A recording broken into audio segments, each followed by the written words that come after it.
ಎಲ್ಲರಿಗೂ ನಮಸ್ಕಾರ. Welcome to our YouTube channel. ನೋಡ್ರಿ, ನಾವು ವಿಡಿಯೋದಾಗ ತೋರಿಸೋಂಗ ಸಿಂಪಲ್ ಆಗಿರೋ ವೆಜ್ ಪಲಾವ್ ಗತೆ ಮಾಡುವಂಥ ರೈಸ್. ಇದು ಸಿಂಪಲ್ ಆಗಿ ಭಾಳ ಇಂಗ್ರೀಡಿಯೆಂಟ್ಸ್ ಏನು ಬೇಕಾಗಿಲ್ಲ ಇದಕ್ಕೆ ಮಾಡಾಕ. ಇದನ್ನ ಹೆಂಗೆ ಮಾಡೋಣಂತ ನೋಡೋಣ ಬರ್ರಿ. ಫಸ್ಟ್ ನಾವು ಗ್ಯಾಸ್ ಹಚ್ಕೊಂಡ್ವಿ. ಆಮೇಲೆ ನಾವು ಕುಕ್ಕರ್ ಒಳಗೆ ಮಾಡತ್ತೀವಿ. ಸೊ ನಾವು ಕುಕ್ಕರ್ ಇಟ್ಟು ಅದಕ್ಕೆ ಎಣ್ಣೆ ಹಾಕೇವಿ. ಎಣ್ಣೆ ಹಾಕಾದ್ಮೇಲೆ ಸ್ವಲ್ಪ ಜೀರಿಗೆ ಆ್ಯಡ್ ಮಾಡ್ಬೇಕ್ರಿ. ಆಮೇಲೆ ಸಾಸಿವೆ ಹಾಕ್ಬೇಕ್ರಿ. ಸಾಸಿವೆ ಹಾಕಾದ್ಮೇಲೆ ನೀವು ಫಸ್ಟ್ ಅಲ್ಲ ಬೆಳ್ಳುಳ್ಳಿ ಪೇಸ್ಟ್ ಆದರೂ ಆ್ಯಡ್ ಮಾಡ್ಕೋಬೋದು. ನಾವು ಅವೆಲ್ಲ ಹಾಕಾದ್ಮೇಲೆ ಅಲ್ಲ ಬೆಳ್ಳುಳ್ಳಿ ಪೇಸ್ಟ್ ಆ್ಯಡ್ ಮಾಡ್ಕೊಂಡ್ವಿ. ಆಮೇಲೆ ಅದನ್ನು ನೀಟಾಗಿ ಹುರಿಬೇಕು, ಚೆಂದಂಗೆ ಬೇಯ್ಬೇಕ್ರಿ. ಅದು ಎಲ್ಲ ಹಸಿ ವಾಸನೆ ಹೋಗುವಂಗೆ. ನೋಡ್ರಿ, ನಾವು ವಿಡಿಯೋದಾಗ ತೋರಿಸ್ದಂಗೆ ಹಸಿ ವಾಸನೆ ಹೋಗಾದ್ಮೇಲೆ ನಾವು ಅದಕ್ಕೆ ಸ್ವಲ್ಪ ಉದ್ದಿನ ಬೇಳೆ ಆ್ಯಡ್ ಮಾಡ್ಕೊಂಡ್ವಿ ರೀ. ಯಾಕಂದ್ರೆ ನಾವು ಭಾಳ ವೆಜಿಟೇಬಲ್ಸ್ ಏನೂ ಹಾಕಿಲ್ಲ, ಬರೀ ಟೊಮೆಟೊ ಉಳ್ಳಾಗಡ್ಡಿ ಅಷ್ಟು ಹಾಕೀವಿ. ಹಾಗಾಗಿ ನಾವು ಸ್ವಲ್ಪ ಉದ್ದಿನ ಬೇಳೆನೂ ಆ್ಯಡ್ ಮಾಡ್ಕೊಂಡ್ವಿ. ಆಮೇಲೆ ಟೊಮೆಟೊ ಮತ್ತು ಈರುಳ್ಳಿ ಎಲ್ಲ ಹಾಕಾದ್ಮೇಲೆ ನೀಟಾಗಿ ಅದನ್ನ ಕಾಲಿಸ್ಕೋಬೇಕ್ರಿ. ಸ್ವಲ್ಪ ಉಪ್ಪು ಹಾಕ್ಕೋರಿ ನೀವು, ಯಾಕಂದ್ರೆ ಉಳ್ಳಾಗಡ್ಡಿ ಜಲ್ದಿ ಬೇಯ್ತಾವೆ. ಸೊ ಏನರ ಅರ್ಜೆಂಟ್ ಇದ್ದಾಗ ಮಾಡ್ಕೊಂಡು ತಿನ್ನಕ್ಕೆ ಭಾರಿ ಬೆಸ್ಟ್ ರೀ ಇದು ರೈಸ್.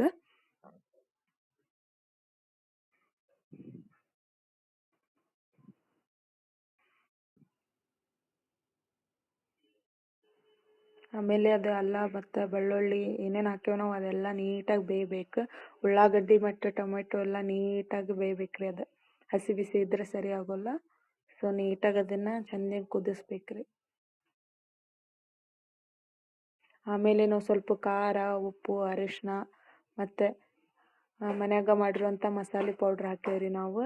ನೀವು ಬೇಕಂದ್ರೆ ಮನೆಯೊಳಗೂ ಮಾಡ್ಕೋದು, ಹೊರಗಿಂದ ತೊಗೊಂಬಂದು ಹಾಕೋದು. ಆಮೇಲೆ ನಾವು ಸ್ವಲ್ಪ ಕಸೂರಿ ಮೇಥಿ ಹಾಕೀವಿ. ಅದ್ರ ಸಂಬಂಧ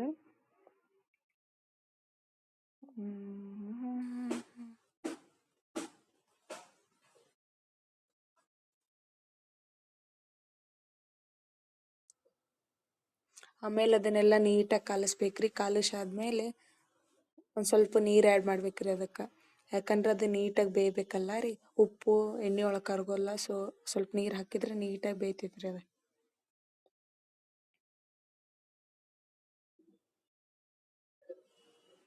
ನಿಮ್ಗೆ ಎಷ್ಟು ಬೇಕೋ ಅಷ್ಟು ರುಚಿಗೆ ತಕ್ಕಷ್ಟು ಉಪ್ಪು, ಖಾರ ಹಾಕೋರಿ. ನೆಕ್ಸ್ಟ್ ಸ್ವಲ್ಪ ನಾವು ನೀರು ಆ್ಯಡ್ ಮಾಡೀವಲ್ಲ ರೀ, ಹಂಗೆ ನೀವು ಆ್ಯಡ್ ಮಾಡ್ಕೋರಿ. ಆಮೇಲೆ ತೊಳೆದಿಟ್ಟಿರುವಂಥ ಅಕ್ಕಿನ ನೀಟಾಗಿ ಒಂದನೇಕನ್ನ ನಾವು ಅಕ್ಕಿ ಎಲ್ಲ ವಾಶ್ ಮಾಡಿ ಇಟ್ಕೊಂಡೇವ್ರಿ. ಅವನ್ನೆಲ್ಲ ತೊಳೆದಿರುವಂಥ ಅಕ್ಕಿನ ಆ್ಯಡ್ ಮಾಡ್ಕೊಂಡ್ವಿ. ನಿಮ್ಗೆ ಎಷ್ಟು ಬೇಕೋ ಅಷ್ಟು ನೀವು ಮಾಡ್ಕೋದ್ರಿ. ನಿಮ್ಗೆ ಸ್ವಲ್ಪ ಬೇಕಂದ್ರೆ ನೀವು ಒಂದು ವಾಟಕ್ಕೆ 2 ಕಪ್ ನೀರು ಹಾಕ್ರಿ. ನಾವು ಸ್ವಲ್ಪ ಜಾಸ್ತಿ ಮಾಡತ್ತೀವಿ, ಹಂಗಾಗಿ ನಾವು ಜಾಸ್ತಿ ಹಾಕ್ಕೊಂಡೇವಿ. ಇದಾದ್ಮೇಲೆ ನೀಟಾಗಿ ಅದನ್ನೆಲ್ಲ ಅಕ್ಕಿಗೆ ಹತ್ತೋಂಗೆ ಕಾಲಿಸ್ಬೇಕು. ಸೊ ಕಾಲಿಸಾದ್ಮೇಲೆ ನಮ್ಗೆ ಎಷ್ಟು ಬೇಕು ನೋಡ್ರಿ, ಅದಕ್ಕೆ ತಕ್ಕಷ್ಟು ನೀರು ಹಾಕ್ಕೋಬೇಕು. ಅಂದ್ರೆ ಈಗ ಅನ್ನ ಹಸಿ ಬಿಸಿ ಬೇಯಬಾರ್ದಲ್ಲ ರೀ. ಸೊ ಹಾಗಾಗಿ ಅದರ ಅತಿ ತಕ್ಕಷ್ಟು ನೀವು ನೀರು ಹಾಕ್ಕೋರಿ. ನಾವು ಅಂದಾಜ್ ಮೇಲೆ ಹಾಕ್ತೀವಿ.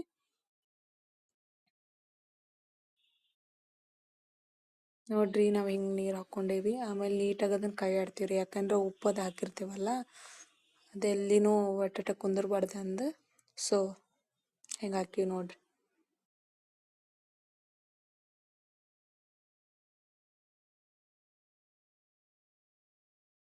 ಆಮೇಲೆ ಇದು ನೀಟಾಗಿ ಕುದಿಯಾಕೆ ಇಡ್ಬೇಕ್ರಿ.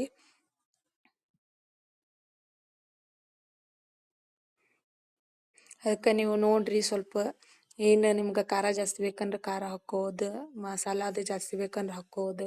ನೆಕ್ಸ್ಟ್ ನಿಮ್ಗೆ ಯಾವಾರ ವೆಜಿಟೇಬಲ್ಸ್ ಆ್ಯಡ್ ಮಾಡ್ಕೋದು ನೀವು. ಆಮೇಲೆ ನೋಡ್ರಿ, ನಮ್ದು ರೈಸ್ ರೆಡಿ ಆಯ್ತು.